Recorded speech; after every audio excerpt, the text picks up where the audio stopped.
लगभग 18 घंटे के सफ़र के बाद हम पहुंच चुके थे गदौलिया चौक, जो कि यहाँ का फेमस चौक है, जहाँ से सब कुछ पास ही पड़ता है। बनारस की शानदार बनावट को देख के हमारा मन बहुत उत्सुक होता है और हमारा मन करता है कि एक रूम ले लें और बनारस को एक्सप्लोर करें। इसके लिए हम निकलते हैं थोड़ी दूर और हमें दिखती है ये लस्सी। लस्सी से पहले हमें कुछ और दिखता है जिसे मलइयो कहते हैं, ये हमें बाद में पता चला। लेकिन इन अंकल ने हमारा बनारस में एंट्री होते ही मलइयो की जगह 50 रुपये की लस्सी टिका दी, जो कि अगर एक्चुअल में कॉस्ट देखी जाए तो 20 रुपये से ज़्यादा की नहीं होगी। लेकिन क्या करें, परदेसी थे भाई। एंट्री होते ही हमने हमारा चूना लगवा लिया। उसके बाद हम निकल लेते हैं हमारा फेमस, जो थका हुआ होने के बाद जो आदमी जाता है जहाँ पे सबसे लास्ट में जो चीज़ देखनी होती है, हमने सबसे पहले वो चीज़ देखी, मणिकर्णिका घाट। तो मणिकर्णिका घाट हम निकलते हैं, तब देखते हैं ये बनारस की पुरानी गलियाँ। इन गलियों को देख के एक चीज़ तो बड़ी अच्छी सी लगती है कि उस ज़माने में जिन्होंने इस गलियों को बनाया है, बहुत ही उम्दा तरीके से इन गलियों को बनाया। इन गलियों में जो सफाई हो रही है उसे देख के तो दिल और ही खुश हो जाता है, क्योंकि पूरी गली हम ट्रैवल करके आ चुके थे। गंदगी बहुत माइनर सी थी। खैर कोई नहीं, इन बनारस की प्यारी सी गलियों को देखकर, यहाँ पे हर दीवार पे मंदिरों को देखकर एक सुकून तो होता है कि कहते हैं कि यहाँ हर घर में शिव जी बसते हैं। और यहाँ की गलियाँ जिन्हें एक अलग ही तरीके से पेंट किया हुआ है, जहाँ पर ऋषि मुनि और पुराने जो आध्यात्मिक चित्र हैं वो बनाए हुए हैं। यहाँ की गलियों में सबसे अच्छी चीज़ यहाँ की खुशबू, जो कि यहाँ पे अलग अलग तरीके की मिठाइयाँ होती हैं, उन्हें देख के खुशबू का अनुभव होता है। और हम आगे निकलते हैं तो पहुँचते हैं हम बनारस की सबसे प्रसिद्ध घाट मणिकर्णिका घाट, जहाँ पे लाशों को जलाने के लिए लकड़ियों के अंबार लगे हुए।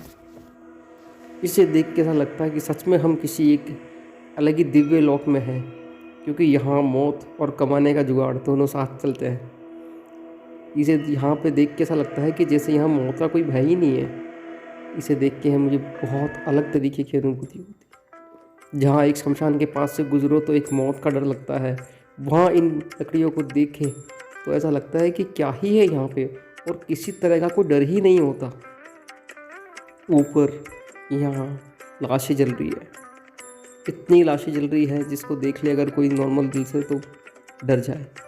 इतनी बड़ी बड़ी लकड़ियाँ, इतने लकड़ियों के अंबार लगे हुए हैं और इतनी लाशें जलती हुई देखकर लगता है कि ये लोगों ने टूरिस्ट स्पॉट बना रखा है एक शमशान घाट को। सच मानो तो कहता हूँ कि ये एक अजीब ही अनुभव था, जिसे केवल खुद ही जाके अनुभव किया जा सकता है। जहाँ मौत भी एक टूरिस्ट स्पॉट बनी हुई थी। यहाँ जब हम घूम रहे थे साफ दिखा नहीं, तो हम चले गए फिर काशी विश्वनाथ के कॉरिडोर के घाट पे, ललिता घाट। इसी घाट के पास में से आप देखोगे तो ये है मणिकर्णिका, जहाँ पे लगभग 40 से 50 लाशें तो ये खुले में जल रही थी। आप थोड़ा सा और अगर ऊपर जाएँ गौर करेंगे तो आप गिन भी नहीं पाएंगे, इतनी लाशें यहाँ जल रही थी। और कहते हैं कि जब से मणिकर्णिका घाट बना हुआ तब से यहाँ की आग बुझी नहीं है। एक बार तो देख के इसे बहुत ही अजीब ही मन हो जाता है। ऐसा लगता है कि कहीं कहाँ आ चुके हैं हम और क्यों भाग रहे हैं इस दुनिया में। खैर कोई नहीं, इस चीज़ को देख के हमारा मन बहुत खुश होता है और देखते हैं कि ये भी हमारा भविष्य है। और एक अजीब सी फीलिंग हो जाती है जिसे देख के हम बैठ जाते हैं।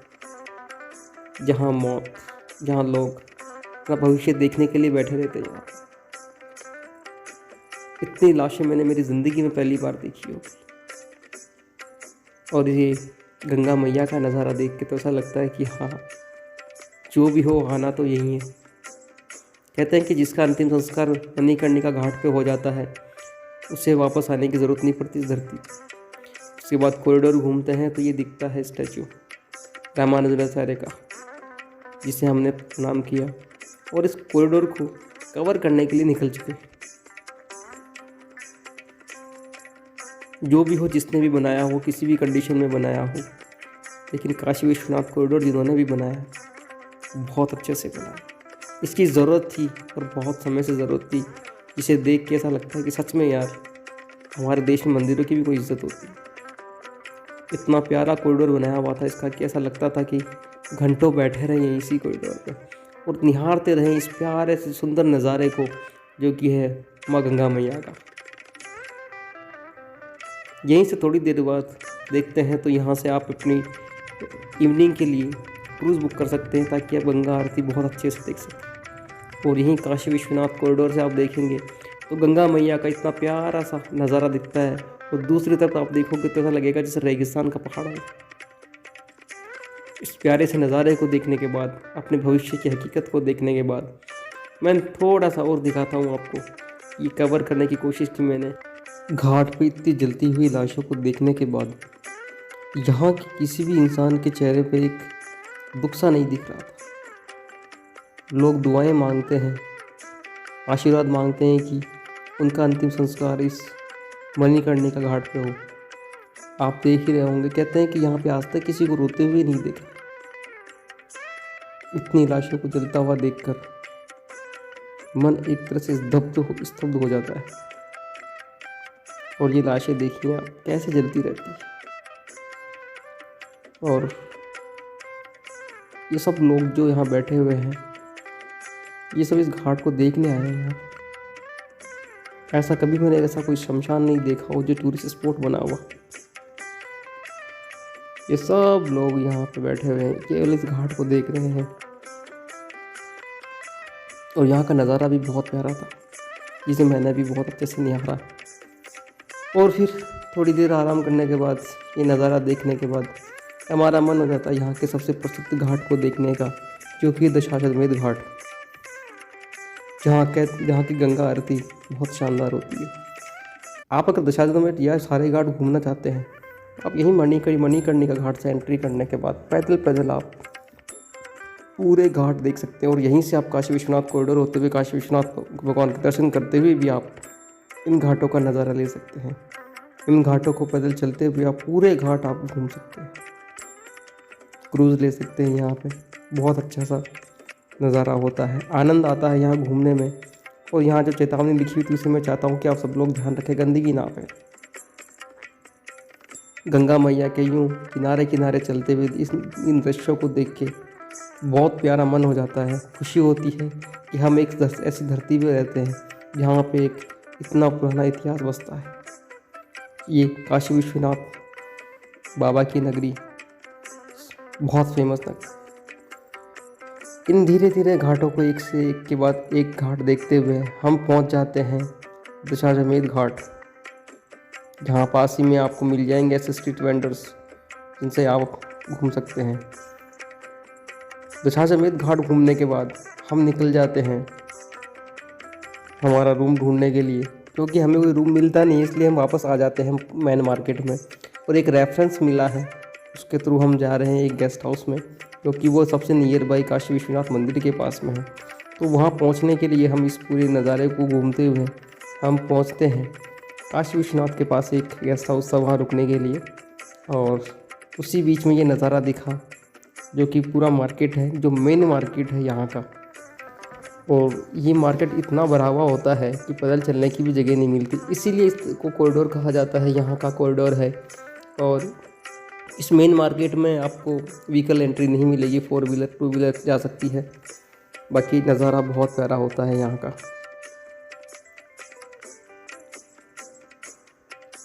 बनारस में आए और चंदन ना लगवाएं, ऐसा तो हो ही नहीं सकता। रूम में जाके रेडी होने के बाद हम आ जाते हैं आरती का समय होने की वजह से दशाश्वमेध घाट नीचे जाने से पहले तिलक लगवाया, और उसके बाद यहाँ आरती देख सकते हैं। आरती का समय लगभग 5:30 बजे के आसपास होता है। लगभग 1 घंटे का समय लगता है पूरा इस गंगा मैया की आरती को पूरा होने में, जिसमें पहले पूजा होती है और उसके बाद में फिर एक शानदार मन मोहने वाली आरती होती है। उस आरती का लिंक मैंने इसमें डिस्क्रिप्शन में दिया है। मैंने उसका एक अलग से वीडियो बनाया, वो एक 21 मिनट का लगभग वीडियो है, तो आप उसे जाके ज़रूर देखें, वो मैं लिंक डिस्क्रिप्शन में दे दूँगा। और आरती से पहले की ये शुरुआत थी कि यहाँ पे लोग सामने जो इन जो नावें हैं इनमें जाके लोग बैठ जाते हैं, जिसका चार्ज लगभग 100 रुपीज़ से 200 रुपीज़ तक होता है, ताकि लोग यहाँ से इन नावों से बैठ के गंगा मैया की आरती देख सकें। लेकिन वैसे मेरे विचार में ये चीज़ सही नहीं लगी, क्योंकि हम सामने बैठ जाते हैं और लोग जो आरती होती है वो हमारी होती है फिर। तो ये चीज़ मुझे बिल्कुल अच्छी नहीं लगती है कि लोग सामने जाके बैठें। जब हम किसी की आरती करते हैं तो हम उनके सामने जाके बैठते हैं। तो ये खैर ये मेरा विचार था। बाकी यहाँ का माहौल बहुत अच्छा था, नज़ारे बहुत प्यारे प्यारे थे। गंगा मैया का नज़ारा देख के तो जैसे जैसे आत्मा ही तृप्त हो जाती। तो बहुत प्यारा नज़ारा है। अगर कोई आप जाए तो इस जगह ज़रूर जाना, क्योंकि यहाँ से आपको पूरा व्यू दिखता है, पूरा गंगा मैया का नज़ारा देख सकते हैं शाम को, जहाँ से आप नीचे दीपदान कर सकते हैं आरती के बाद में। और नज़ारे बहुत अच्छे थे। तो यहाँ आरती की शुरुआत से पहले का ये नज़ारा था। और भीड़ देखिए, जैसे धीरे धीरे ये आरती का समय नज़दीक होता जा रहा था, यहाँ पर भीड़ बढ़ती ही जा रही थी। और इतनी भीड़ हो जाती है कि पाँव रखने की जगह भी नहीं होती। और जिस समय आरती होती है उस समय बहुत ही अलग आनंद हो जाता है। तो ये नज़ारा था गंगा मैया का। आनंद लेने के लिए बहुत अच्छी जगह थी, जहाँ आप बैठ के रिकॉर्डिंग कर सकते हैं, शूटिंग कर सकते हैं, सेल्फी ले सकते हैं और यहाँ का गंगा मैया का अच्छा नज़ारा देख सकते हैं। आरती का समय होने के बाद में हमने यहाँ पे आरती का दर्शन किया और दर्शन के बाद में फिर हम निकल लेते हैं वापस हमारी यात्रा के लिए, काशी विश्वनाथ के दर्शन करने के लिए। तो इस प्यारे से नज़ारे को हमारे कैमरे में कैद करने के बाद हम यहाँ वहाँ घूमते हैं और इस नज़ारे को देखते हैं और इन पलों को इकट्ठा करने की पूरी कोशिश करते हैं कि पता नहीं जीवन में कब हमें मौका मिले कि हम वापस इस प्यारे से नज़ारे को देख सकेंगे। इसलिए हम बार बार इस नज़ारे को देखते रहते हैं। और अगर आप काशी विश्वनाथ जा रहे हैं तो कोशिश करें कि ये नज़ारा ज़रूर देखें, आपके अंदर का हिंदू जाग जाएगा।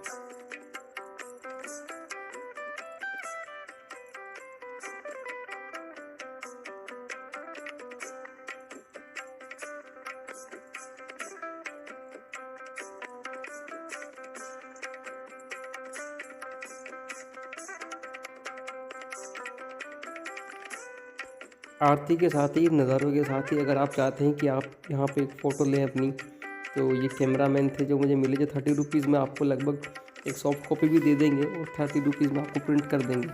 तो आप यहाँ से अपना एक छायाचित्र ज़रूर लें, जो कि यादें रहेगी आपके लिए। और इनसे थोड़ा सा बातें करने के बाद में हम निकलेंगे वापस हमारी यात्रा के लिए, क्योंकि हमने विश्वनाथ के दर्शन नहीं किए थे। तो हम वापस इसी रूट को फॉलो करते हुए वापस जाएंगे काशी विश्वनाथ घाट पे और वहीं से हम एंट्री करेंगे ताकि फिर हम दर्शन कर सकें। देर रात लगभग 7 बजे बाद जो घाट वाला रास्ता होता है कॉरिडोर का, वो बंद हो जाता है। तो अगर आप वहाँ से एंट्री करेंगे तो नहीं मिलेगी और आपको जो मणिकर्णिका का घाट का नज़ारा है वो भी बहुत भयानक हो जाता है। तो जो लोग कमज़ोर दिल के हों उस नज़ारे को देखने के लिए वहाँ से ना जाए। और रात को लगभग 11:30 बजे तक आप काशी विश्वनाथ बाबा के दर्शन कर सकते हैं। तो आप अदर गलियाँ लेके आप जा सकते हैं। काशी विश्वनाथ मंदिर के लगभग 4 गेट हैं, गेट नंबर 1 से लेके 4 तक हैं। तो आप जिस भी गेट से जाना चाहें जा सकते हैं और देख सकते हैं। उसके बाद हम, जैसा कि मैं बता रहा था आपको, रात को बहुत ख़तरनाक हो जाता है यहाँ का नज़ारा। तो थोड़ा सा मजबूत रहें और दूसरा ही रास्ता लें रात को जाने के लिए। ठीक है दोस्तों, ये है दर्शन। और काशी विश्वनाथ में मोबाइल ले जाना अलाउ नहीं है, तो मैं यहाँ से नहीं दिखा सकता आपको। मिलते हैं कल वाराणसी की गजों के साथ। Thank you.